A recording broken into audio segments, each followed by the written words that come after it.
Ganon, talagang players, hindi lang naman sa mga films, they just come and go. Hindi mo naman alam what they think about yung mga maraming offers dyan. Basically, talagang lahat ng mga, kumbaga sa lumaki na yung arena for recruitment, umabot na sa Philippines. Marami na rin sumubok dyan. Nakita mo yung Carl Tamayo, sila Edo, yung iba kinuha sa collegiate, yung iba kinuha sa, may mga batang from NCAA pa lang, sila Oxon, kinuha na agad sa Gutang, collegiate pa lang ito ha, hindi pa nagpipigil. High school pa nga no? Sino ba yan? Yung taga-Letran? Yes, oo. Marami na, ang dami ng players na kinukuha. So it's a good development sa Philippine basketball na makikita mo talagang we were able to produce this type of players na at par na rin na sa mga expected ng mga foreign teams, ng mga foreign na liga like Korea, and Japan, and Thailand. And it's good, parang OFW talagang it's ang hindi lang nakikita siyempre ng mga kababayan natin dito is yung transfer of technology. Anong ibig ko sabihin? Pumunta sila sa abroad, sa Korea, sa Japan, sa US, naglaro sila doon.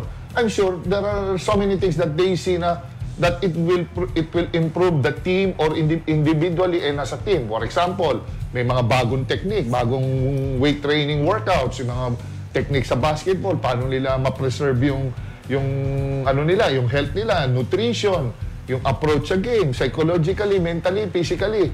Marami yun eh. So, because of playing outside pare, ang laki nang nagtutulong, no? It's not just about, earning dollars. Yes, siyempre, parte yun. Yung dollars, who would refuse pare, di ba? Kung back in the day, kung sa atin nangyari yun, baka asawa natin pareho, Haponesa. Japan ko yun. Dalawa lang mangyayari pare. Tama. Diba? Oo. So, what I'm saying is, malaking bagay yung transfer of technology because at the end of their careers or middle of their careers, pag mention nasa twilight ka na ng ano mo, career mo, babalik ka sa Pilipinas or magko-coach ka someday, maa-apply mo pa rin yung natutunan mo sa abroad dito sa Pilipinas. And lastly, pare, it's just about being pro.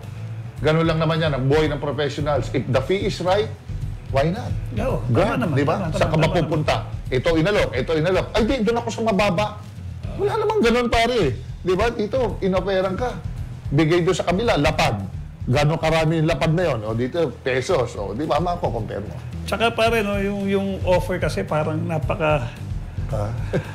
sobrang paghihinayang pag pinalagpas mo eh. Oo. Tsaka pare, although...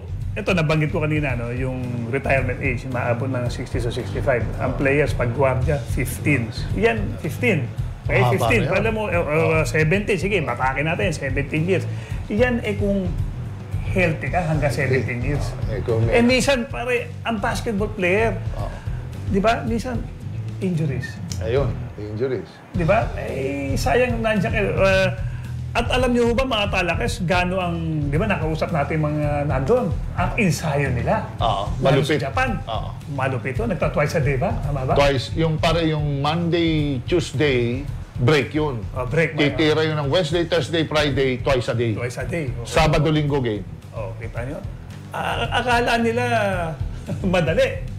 Pero ang hirap. Sa bata siguro pare. Pero pagka medyo edad mo...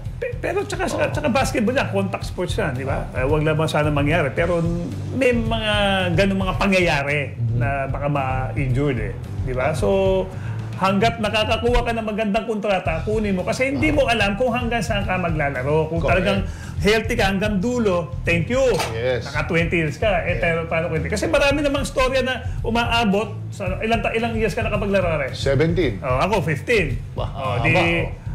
Okay yun para sa atin. Thank you. Kung bago mag-70, bago ika-50 mo, nagka-injury ka na talagang very major. Iba na.